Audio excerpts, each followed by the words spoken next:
Good afternoon. How are you guys doing today? Kirk. I think I'm still relatively cognizant today.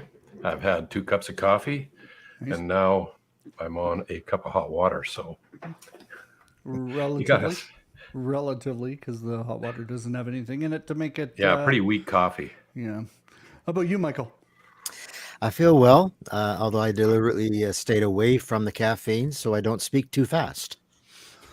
That's maybe that's it, Kirk. Yeah, I don't know. We'll see if it's successful, though. I do have a tendency to talk too fast. I have a tendency to talk too slow. Okay. Maybe it's When all I the listen to water you myself later on, I just fall asleep. Who would ever listen to that guy? drink. That's why I watch it at 1.5 times. I put people to sleep so well that the local hospital has hired me as an anesthetist just to save money on putting people to sleep. Since we're doing dad jokes, my mom gave me a calendar. What musical instrument is found in the bathroom? Tube of toothpaste. Oh, that's a real knee slapper. Yeah. Yeah. We better quit, or are people just going to be bailing on this one? Yeah. Well, let's move on. Let's move on to Michael's back. This is number 2 for this series of Christianity, good or not, in history. And so this one, is it a force for good? So, Michael, why don't we turn it over to you, and we'll pop in with questions as they come to our minds. And those of you who are watching, don't forget, you can also ask questions, put them in the chat or in the comments. And don't forget to hit the like button and share. So hit that bell to be notified when we go live. All right, Michael, it's all yours. Well, I do want to have a bit of a review of what I talked about last time because it kind of sets the stage for what we're going to be talking about today. I got this quote by an author, John Dixon, who's written a fantastic book called Bullies and Saints, which is a history of Christianity. And we will get more into his thesis probably in the next session. But at one point he writes the following: violence has been a universal part of the human story. The demand to love one's enemies has not. Division has been a norm. Inherent human dignity has not. Armies, greed, and the politics of power have been constants in history. Hospitals, schools, and charity for all have not. And then he says, Jesus Christ wrote a beautiful composition. This is a metaphor he uses for Jesus's teaching and influence. He wrote a beautiful composition. Christians have not performed it consistently well. And sometimes they were badly out of tune. And we will get into that in our next session. But what I talked about last time was the amazing changes that started to take place with Christianity, gradually and slowly, such that virtually all historians nowadays deny the concept of the Dark Ages. That itself, the Dark Ages, was an Enlightenment myth. And that's maybe my main focus. That Enlightenment myth that the Dark Ages existed, and part and parcel of that myth was that Christianity was the problem that had to be overcome. It was the darkness that had to be overcome by the light, hence the term enlightenment. That myth is still very much with us in our culture. And I have 2 application points that I'm trying to make from all the research I'm doing. And one is for Christians, and that is to recognize what the true history is. That the expansion of the Jesus revolution, although slow and gradual, has been amazingly positive. And therefore, as Christians continue to share the good news and to be salt and light on the earth. Second implication is for unbelievers. My message to unbelievers is please revisit this Enlightenment myth. It doesn't hold up under scrutiny. There's a whole lot more going on. So we did look at history up until the abolition of slavery in my last session with you, and we looked at the positive impact that Christianity has made in some instances. And today I want to focus on two others, sort of since that time period. Now, this is a preemptive point here. Many of you will be thinking, well, what about all the bad that's done? Believe me, I'm not ignoring that. And the research that I've done is definitely not ignoring that. I've wrestled with it, but it deserves a session all by itself, at least one or more, where we will cover. Next week, I think. Yeah, we'll be doing that next week. Awful things that have been done in the name of Christianity, and what do we do with that? But today I want to focus on two of them. And the first one is about a man named Jean-Henri Dunant. I hope my French teacher from grade 7 liked that. That was the best I could do. He is the man that founded the Geneva Convention and the Red Cross. He was a strong, committed Christian. Doesn't mean he was perfect.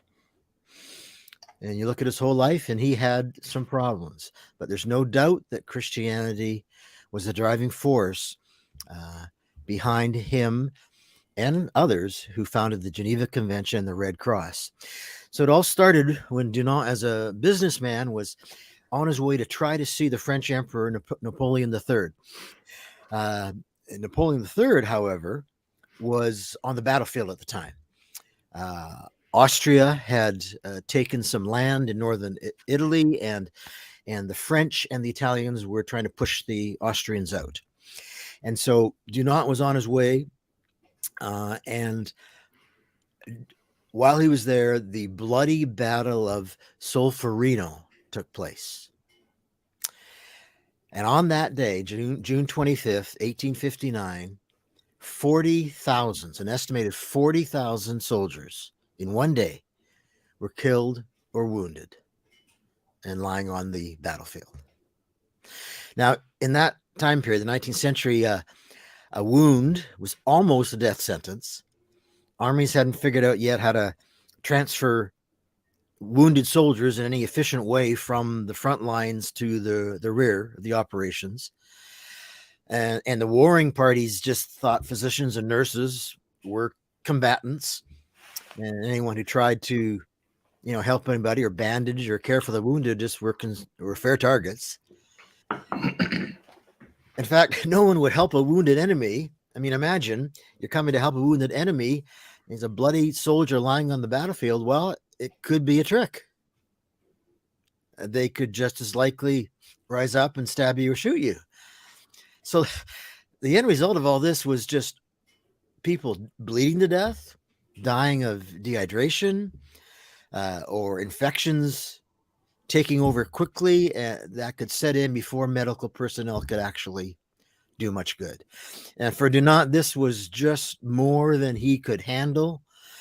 And I mean, I probably would have run away in horror myself, but Dunant was a visionary genius. Again, he wasn't perfect. He was not a good student in school. He did very poorly in school, but he had some skills. He saw the opportunity now to use his organizational skills to maximize the effectiveness of what might be limited resources to deal with this situation. So in a very short time period, he had the neighboring townspeople organized. He had the wounded moved into people's homes and chapels, even castles, and he begged resources from the nobles in the area. And most remarkably, he persuaded people to care equally for the wounded enemy. Does that bring to mind the teaching of anybody? Yeah, Jesus, the only person in history that I can think of that told us to love our enemies. So Dunant's catchphrase, his meme, was all our brothers. All our brothers. He kept telling the local volunteers. That was his meme. And it was a concrete demonstration of a Christian vision. Now, by October of 1863, Dunant had gathered in Geneva 31 delegates from 16 different nations to discuss his vision, which was to change what's happening in war and on battlefields. Now, there were other people trying to do it at this time. There were strong pacifists who were just doing everything they could to stop war, which one can understand. Dunant's version was a little bit more of an intermediary step. Given that we're going to have war, how can we deal with it? And of course, most people understand the Geneva Convention are basically like the rules of civil warfare today that the majority of our world has signed on to. And it was his vision that got this started. But he really wanted to put in place something for dealing with the type of scene that was at Solferino. And he wrote a book, which is what led to this convention, A Memory of Solferino was this book title. You can get for free on the Red Cross website these days. And the core of his idea was the term neutrality. Neutrality. If medical personnel could be considered neutral parties by both sides, then the wounded could be treated and many lives could be saved. But it was a very controversial idea for some of the reasons that I mentioned earlier. But Dunant won the day. Now, they had to have a way to identify these neutral parties. And one of the other key members, Louis Appia, came up with an idea of using the cross as a symbol, a red cross on a white background, which was the reverse of the Swiss flag. And so that's what was chosen. The symbol could be painted on ambulances, could be put on the battlefield. Medical workers could wear it on their armbands. I think that's where most of us are used to seeing it. And so as a result of an August 1864 conference, I mean, these things take time, 12 nations signed the 10 articles that formed the first Geneva Convention. And the document guaranteed neutrality for ambulances, hospitals, medical workers, and their equipment. Also, for local inhabitants who helped the wounded, they were considered neutral. For wounded enemy soldiers, it also required the captors to treat the wounds of the enemies and to arrange for this to be done. So it actually spelled out obligations for armies, which is quite remarkable. I mean, I can just see some general saying, screw you. I don't care what you say. But Dunant managed to pull this off, along with 4 other key Christian members of this group. So it spelled out obligations for armies to search for, collect the wounded, and establish the Red Cross on a white background as this international symbol of protection and neutral assistance in times of war. And so by the end of 1867, 21 nations had signed the convention. Now, Jean-Henri Dunant's story goes on afterwards. As a businessman, he was pretty good, I guess, but he ran into problems and he went bankrupt. And his creditors weren't happy. And long story short, he ended up being destitute. So he's far from a perfect man.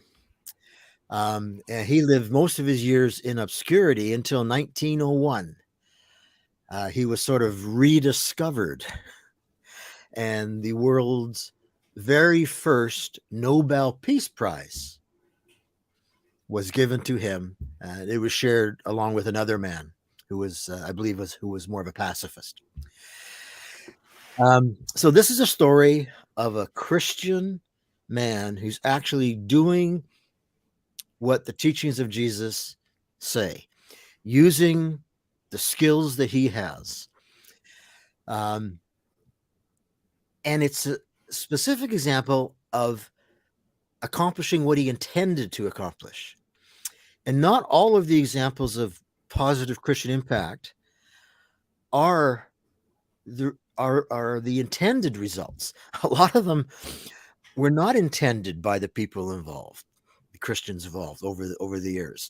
As I study this, it becomes remarkable to me that there's something else going on behind the scenes. And of course, as a Christian, I think it's the providence of God working all things together for the good.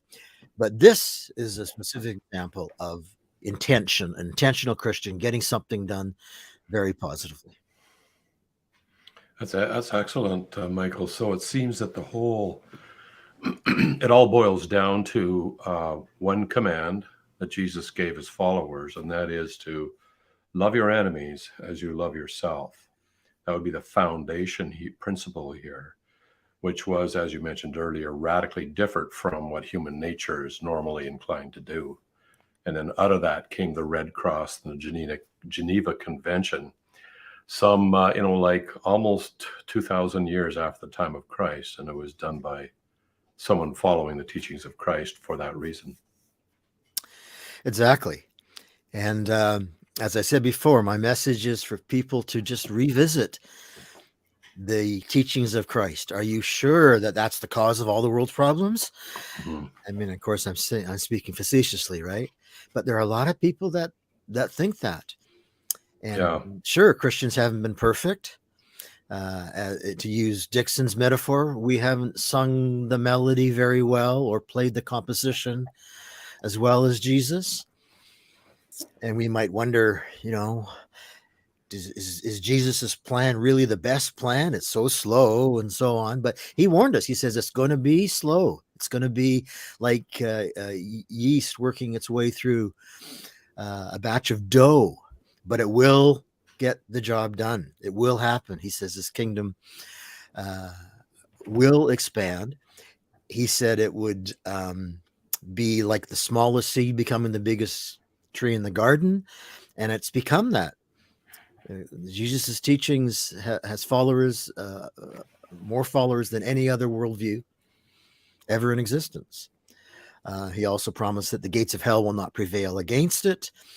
And that's good news for Christians. Christians, even when things don't look good, when people don't seem to want to listen to what Jesus has to say through you, don't give up. Keep speaking the good news.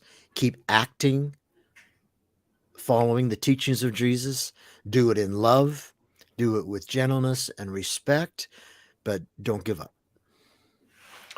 Yeah, and I think, as you mentioned, another important point is that when the bad things that people often attribute to various Christians or Christianity in general occurred, as you put it, when they departed from the teachings of Christ rather than follow the teachings of Christ. And I know I've often talked to people and they're telling me about all the horrible things that Christians have done. And I just say, but is that actually what Jesus taught?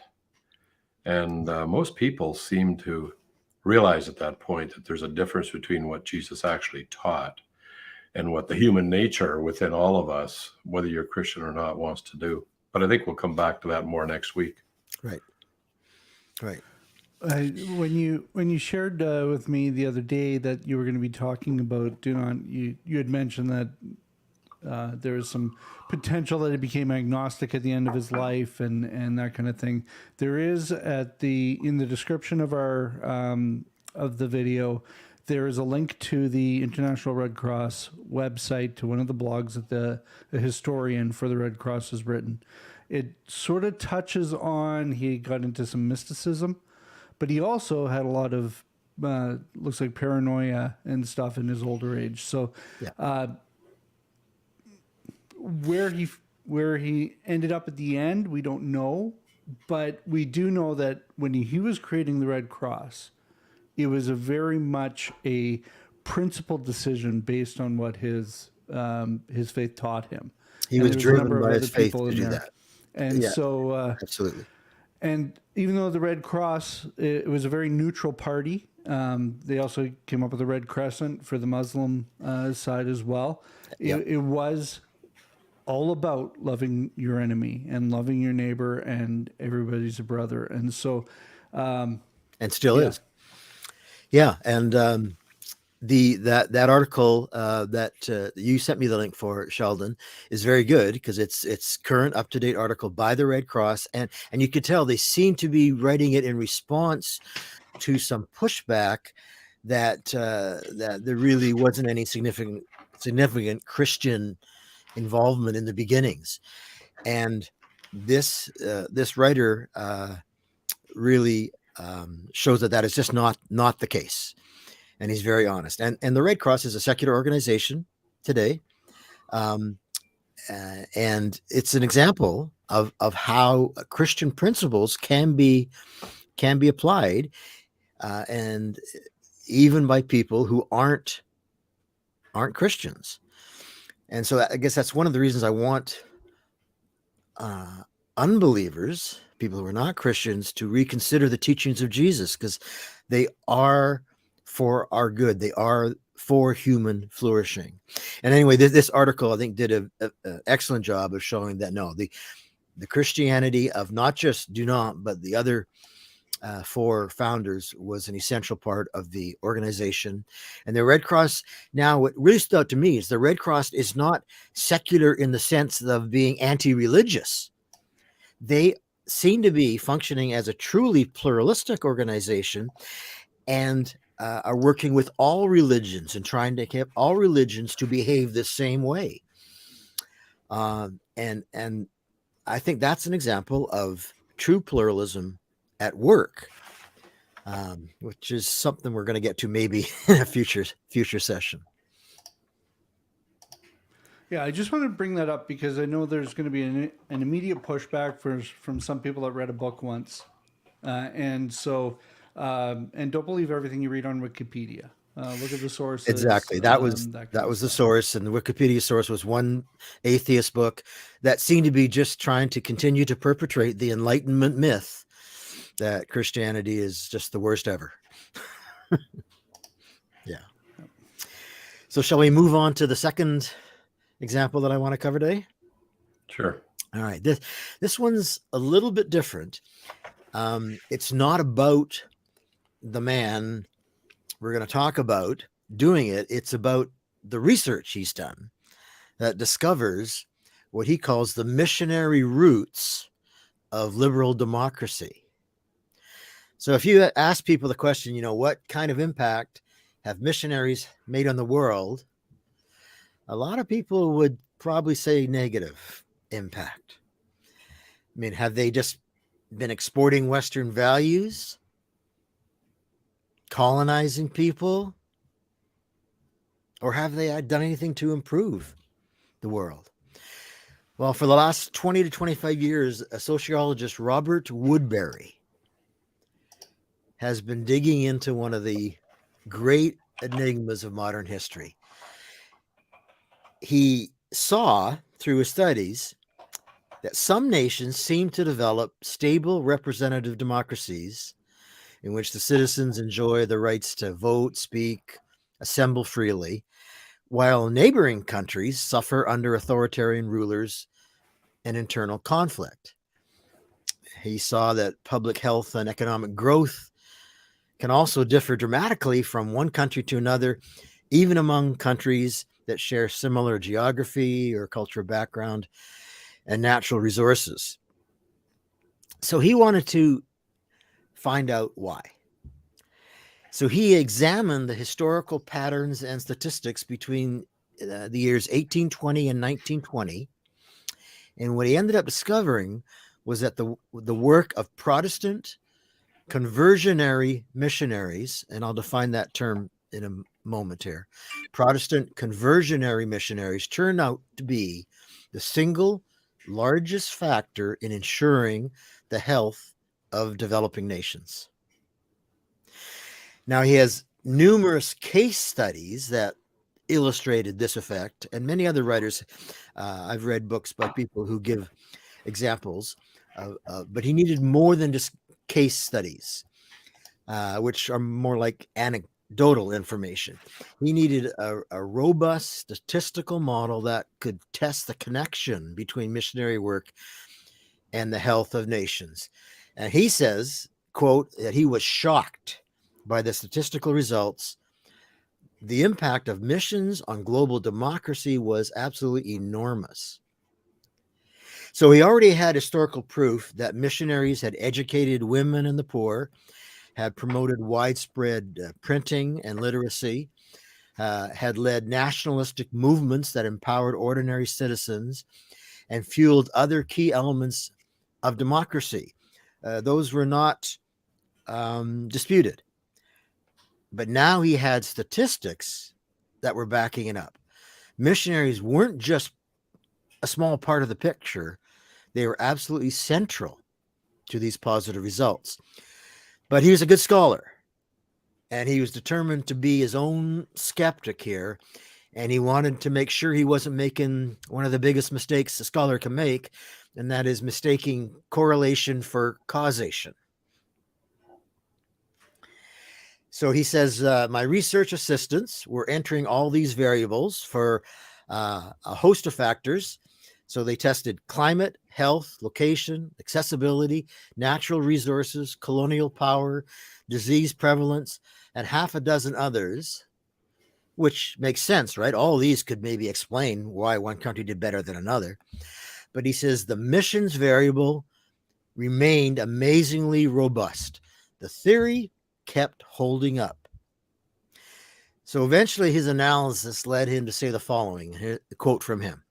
Areas where Protestant missionaries had a significant presence in the past are on average more economically developed today, with comparatively better health, lower infant mortality, lower corruption, greater literacy, higher educational attainment, especially for women, and more robust membership in non-governmental associations. Now, let me come back to the term conversionary. What he means by conversionary Protestant missionaries is what we might mean by the term evangelical today. Missionaries who were really focused on conversion as a major part of their mission. Not all missionaries were necessarily. Some were just focused on helping the people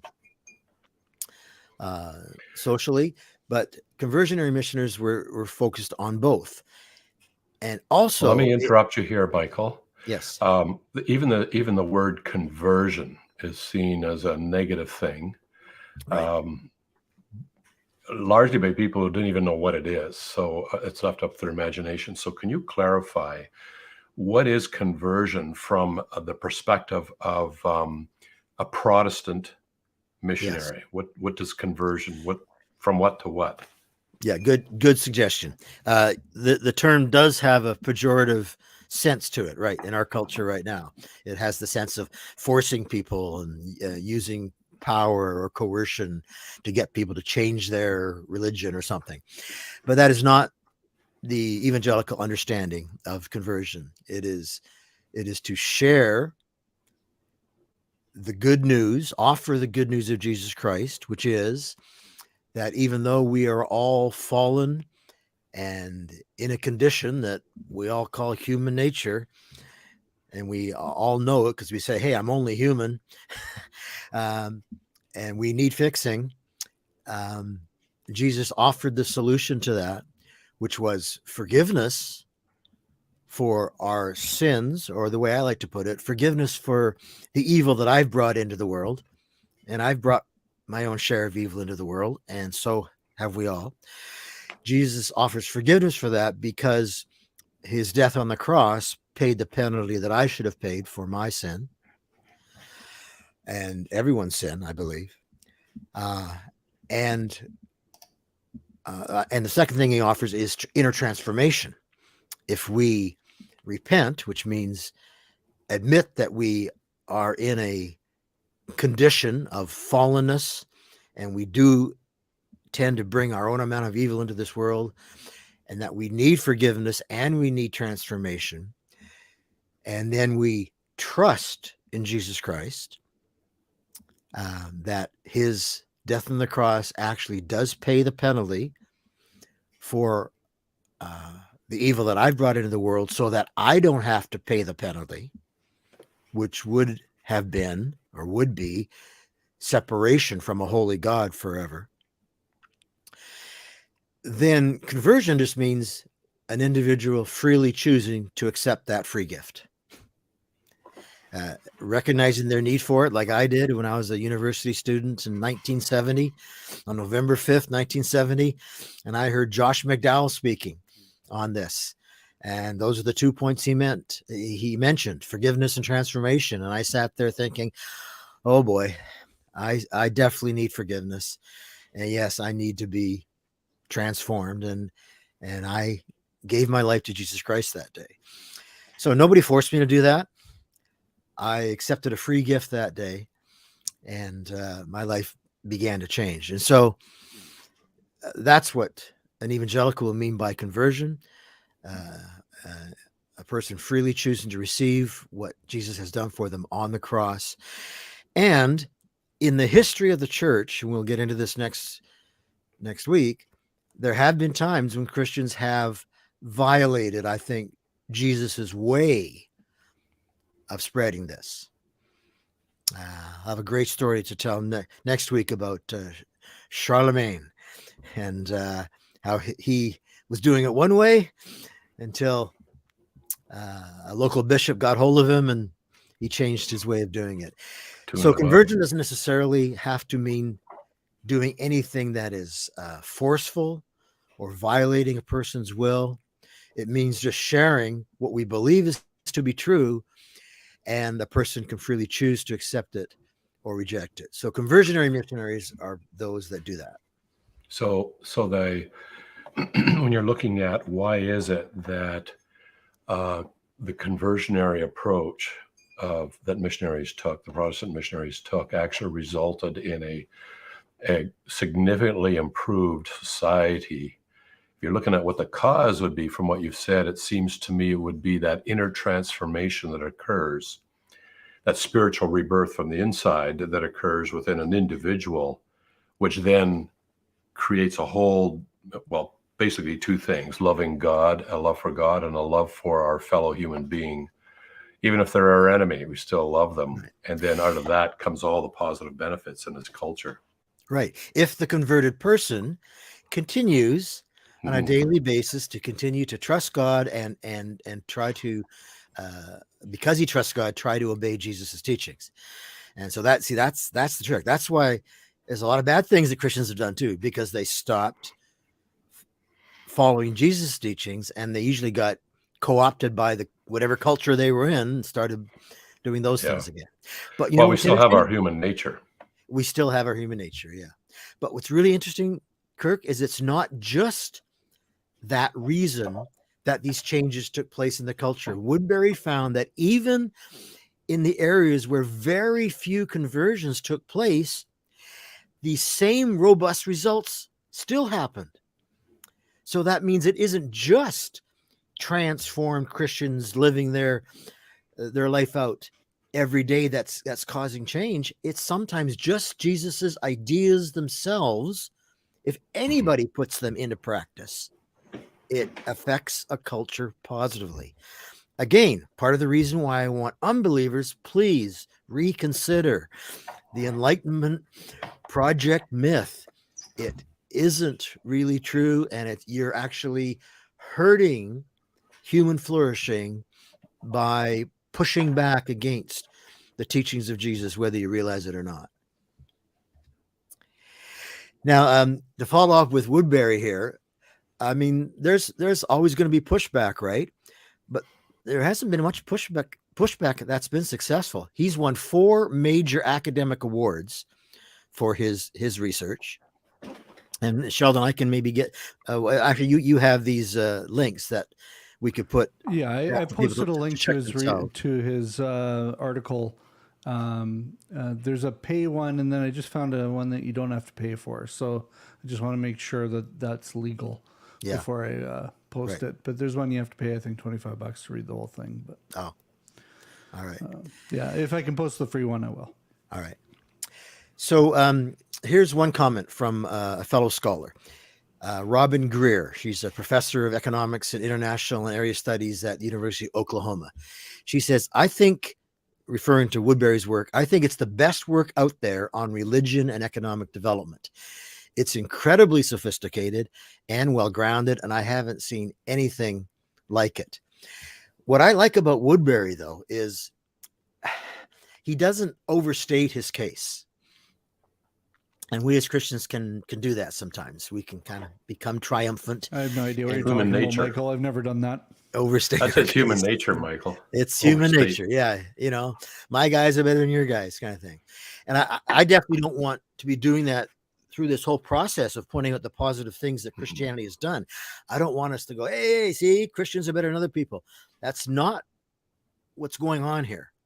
In fact, a lot of time the Christians, the Christians who just did something good by following the teachings of Jesus turn around and then do something bad. It's not that Christians are always better, only when they're following the teachings of Jesus. But it's the teachings of Jesus that we need to pay attention to, and ultimately the person of Jesus. Of course, I would want an unbeliever to look at all of Jesus' teachings, especially his spiritual teachings. But he is definitely passionate. And here's some summary statements by Woodbury that I think are really helpful. He says, we don't have to deny that there were and are racist missionaries. How's that for being candid? We don't have to deny that there were and are missionaries who do self-centered things. But if that were the average effect of missionaries, we would expect the places where missionaries had influence to be worse than places where missionaries weren't allowed or were restricted in action. But he says we find exactly the opposite on all kinds of outcomes, even in places, as I said before, even in places where few people were converted. The missionaries had a profound economic and political impact. And in addition to the idea of being a conversionary Protestant missionary, one of the reasons why this was important, it wasn't just the fact of conversion or not conversion, it was the fact that conversionary missionaries tended not to be financed by the state. Whereas the other missionaries, other state-funded missionaries, Protestant or Catholic, who were funded by the state, they didn't have the same comparable effect in the areas where they worked. And so it seems that independence from the state control made a big difference. I mean, you think about it, this makes perfect sense. Woodbury says one of the main stereotypes about missions is that they were closely connected to colonialism. But, he says, Protestant missionaries not funded by the state were regularly very critical of colonialism. So in China, missionaries worked to end the opium trade. In India, they fought to curtail abuses by landlords. In the West Indies, these conversionary missionaries played key roles in building the abolition movement against slavery. Back home in the missionaries' homelands, their allies passed legislation that returned native land to the native hosts of people of South Africa, for example, and protected tribes in New Zealand and Australia from being wiped out by settlers. And Woodbury says, I feel confident saying none of those movements would have happened without non-state missionaries mobilizing them. He also adds that most missionaries didn't set out to be political activists. It wasn't their intention. In fact, locals, and you can imagine the local people, associated Christianity with their colonial abusers, right? Because they kind of came together. And that's what people think now, that, all missionaries were just colonialists. But these other missionaries, the non-state funded missionaries, in order to be effective at their evangelizing, they distance themselves from the colonialists. They actually campaign against abuses for personal and practical reasons, as well as for humanitarian ones. So can I give a little example of what that looks like today? We've got a humanitarian partner that we work with closely called Global Aid Network. And they will go into places and create water wells. And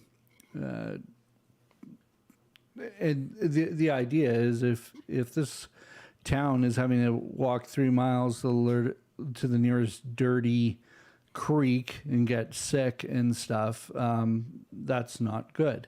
So we want people to be healthy. It's not that we want them to be Christians and then be healthy. We want people to be healthy. We also want them to be Christians because that's what we believe is an eternal health. Right. But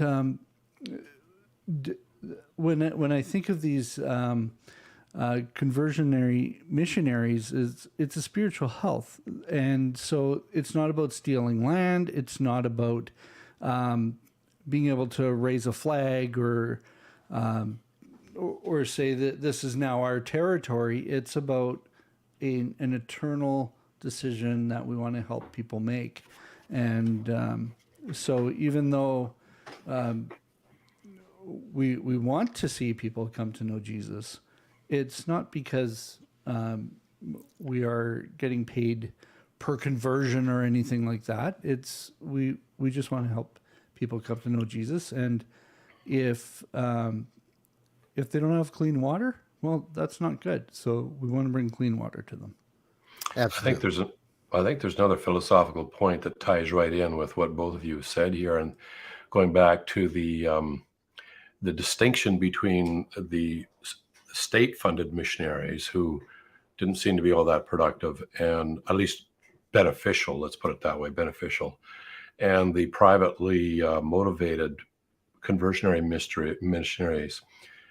If the indigenous people of whatever country see the state as not a good thing, then it's actually counterproductive for missionaries to even be associated with that, because the whole idea that Jesus presented was to build bridges with the people that you want to serve. So he hung out with the prostitutes and the tax gatherers, neither of which were fine, upstanding pillars of the state back in his time.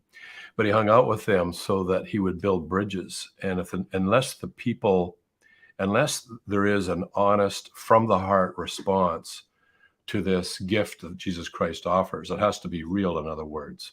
It's not going to be real. It's not going to be from the heart unless a missionary is willing to distinguish themselves from the state and not be state-run, but rather be more like Christ-led in their mission. Yeah. Yeah, that's good stuff. That's good. So I mentioned earlier that some results were intentional and some weren't as intentional. And the colonial reform result kind of came in through the back door. Is something that they just had to do because of the teachings of Jesus and the practical situation they were in. But there were other results that were much more deliberate and intentional. And here the Protestant vision of what's called the priesthood of all believers, which means that every believer has direct access to God. In the Old Testament, only the priest for the nation of Israel had access to God on behalf of the rest of the nation. But in the New Testament, after the teachings of Jesus, all believers have direct access to God. So this teaching led to a lot of the results. So, example, if all souls were equal before God, as this teaching says, that means everyone would need to have access to God's word in their own language, and they would also need to know how to read. And this is one of the major positive things that Christians have done wherever they've gone for the most part is teach people to read, and under Protestantism anyway, especially give people access to the Bible in their own language.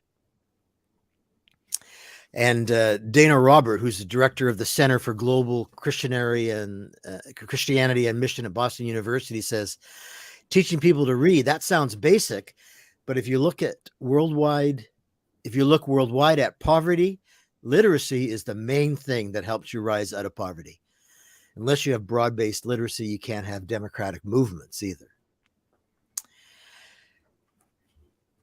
So Woodbury says this: pull out a map, point to any place where conversionary Protestants were active in the past, and you'll typically find more printed books and more schools per capita. You'll find too that in Africa, the Middle East, and parts of Asia, and most of the early nationalists who led their countries to independence graduated from Protestant mission schools. And here's where Woodbury sort of tempers our triumphalism, because he reminds us, and something that I've noticed myself in my research, that all of these, or many of these positive outcomes were somewhat unintended, which is a sign of God's greater purposes being worked out through the lives of devoted but imperfect people. So none of this is meant to say that Christians are perfect or that Christendom has been perfect throughout all history, but it does point to the kingdom of God, which is the phrase that Jesus gave for the movement he was starting, is growing, and where it grows, it produces positive results. Let me just finish with this quote by Robin Greer, a scholar who is talking about Woodbury's work. She says, "I'm not religious. I've never really felt really very comfortable with the idea of mission work. But then I read Bob's work, that is Robert Woodbury, and I thought, wow, that's amazing. They left a long legacy. It changed my views, and it caused me to rethink the work of missionaries." And that's what I would like our audience to do. Rethink this. Look into his studies. Check out Robert Woodbury. It's remarkable research. It looks like he's being very fair and trying to make sure he's not just forcing the data into his preconceived ideas. And it is standing up in the scholarly community right now that this is true. The impact of Christianity on liberal democracy has been enormously positive. What specifically did that person read of Robert Woodbury's such that they said that? Can you tell us, just for the sake of our listeners, because they'll need to get their hands on a book that's readable or significantly informative paper? Right. I can't answer that question now. I have a list of every article that Woodbury has written that I have collected. And I found that I have access to almost all of them on, I think it's ResearchGate. I'm going to have to give you this information later, and we're going to have to post it because I don't actually have it on the tip of my tongue right now. But I mean, I'm able to access almost all of his scholarly material without paying anything. Yeah, I was on ResearchGate where I found it for free as well. The article I'm looking at is "The Missionary Roots of Liberal Democracy." If that you one costs money? No, this allowed me to download it free. So assuming ResearchGate is fine, I'll post that link. The other ones were more like the press. Cambridge Press, and because this paper is out of American Political Science Association publication, so I think they may have a copyright on it in that. Okay. Well, I think most of his material has been written in scholarly journals, but when they've been around for a long time, they tend to be available, I found, for free. So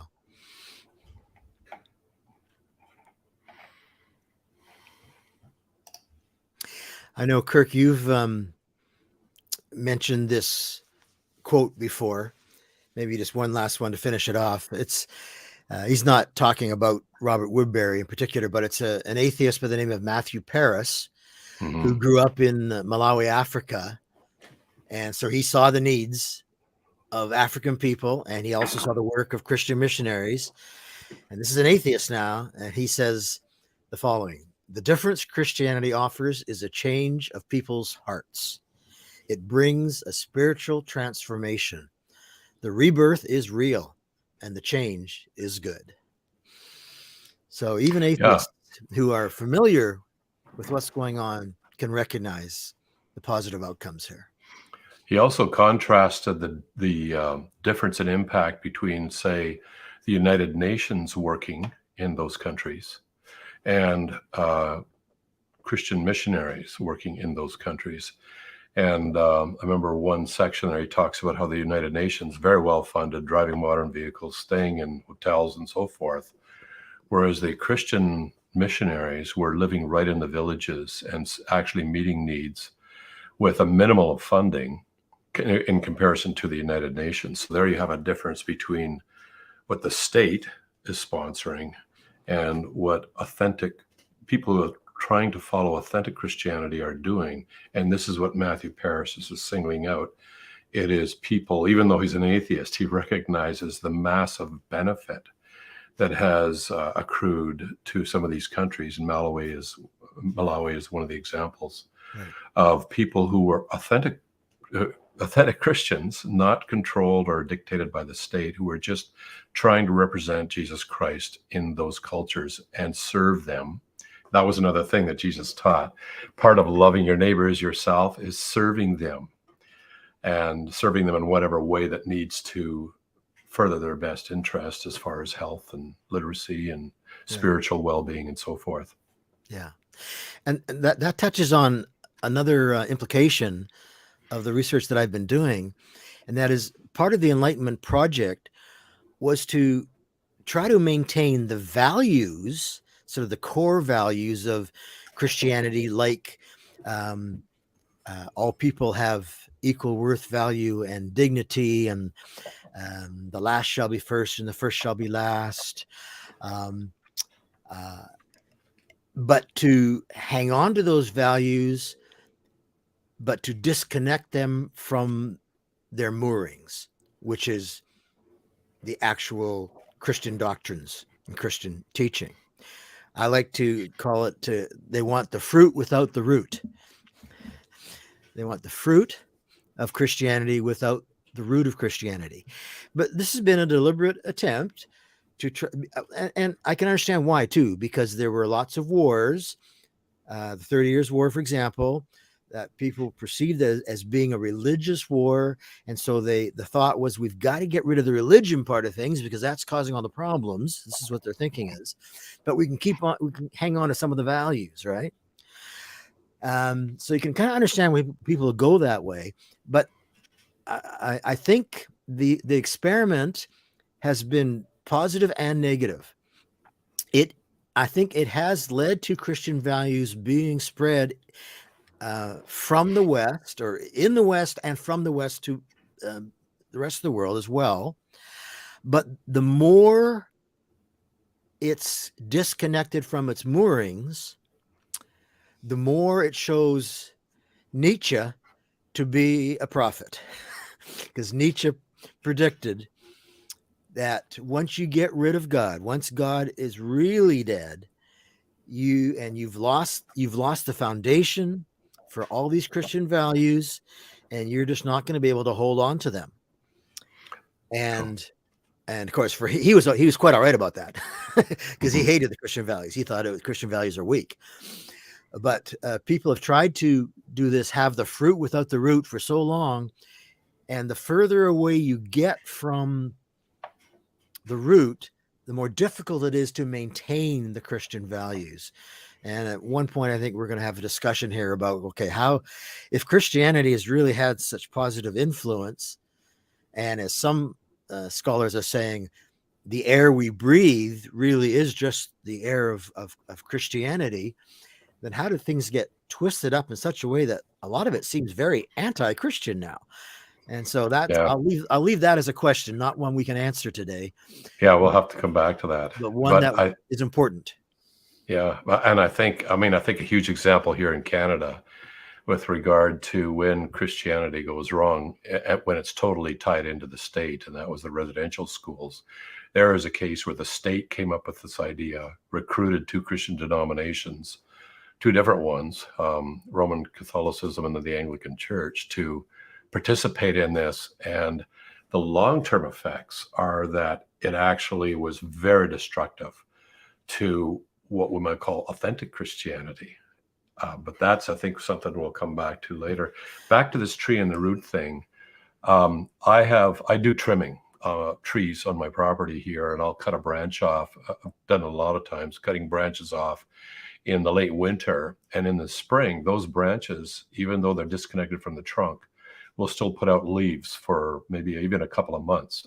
But eventually, because they're not tied into the trunk, those leaves eventually die. And I think the analogy here is when you try and maintain these Christian benefits and values but at the same time cutting it off from, say, a relationship with God through Christ, what happens is you lose A, the moral grounds for your morality and ethics, and B, you lose the ability to sustain those because it's no longer connected to the main trunk.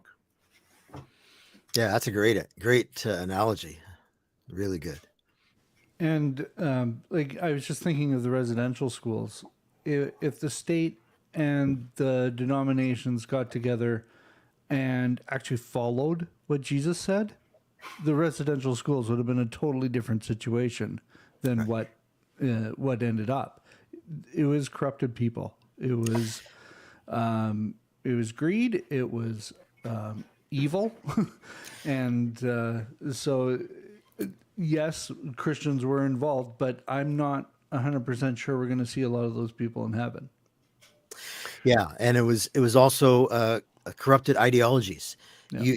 Eugenics, racism was just what everyone believed that day, and Christians got caught up in that like everyone else. Caught up in the culture. Caught up in the culture. Like, and once you get caught up in the culture and you start following it, even we don't even realize when we're following the culture, right? We're all following our own culture. We always have to be as aware as we possibly can, but we're often not aware, and our culture is often leading us away from the teachings of Jesus, and that is going to have negative impact. And it's human nature again. Like the state, I think, is more susceptible. At least our state here in Canada, because it has deliberately cut itself off from, let's say, the teachings of Christ. The state is more susceptible to having human nature take over, and you can just see that in the news. And so when Christianity ties itself in with the state, which is very susceptible to human nature, it's not a good. There can be problems. Whereas, let's say if under authentic Christianity, the missional Christians, they would actually go to the communities, and it's within the communities that they would serve. The state had a different idea: take the children out of the communities in the case of residential schools, which right there is a huge problem. I think would have been a huge problem with Jesus as far as the children goes. It destroyed destroyed the family. Oh, right? Yeah, two totally different approaches, whether Christianity was going into the communities to serve them, as opposed to taking the children out of the communities, this idea of the state, and then the Christians joining ranks with the state and getting involved in that. And that's had a massive detrimental impact, even for Christians going, the other kind of Christian missionaries going into communities wanting to serve. Yeah. That raises. Sorry, I see that the time is done. Yeah, we have hit that hour mark, and I want to make sure that we're trying to keep it into this hour. Is there anything you wanted to end with, Michael? Well, this just leads into how then should Christians engage into the world. And I do want to say this: I am not proposing theocracy or Christian nationalism or Catholic integralism or anything like that. My view is something along the lines of a pluralism that John Inazu calls it confident pluralism, but it's still tricky. How do you continue on with the fruit of Christianity without still being connected to the root? And that's a difficult question.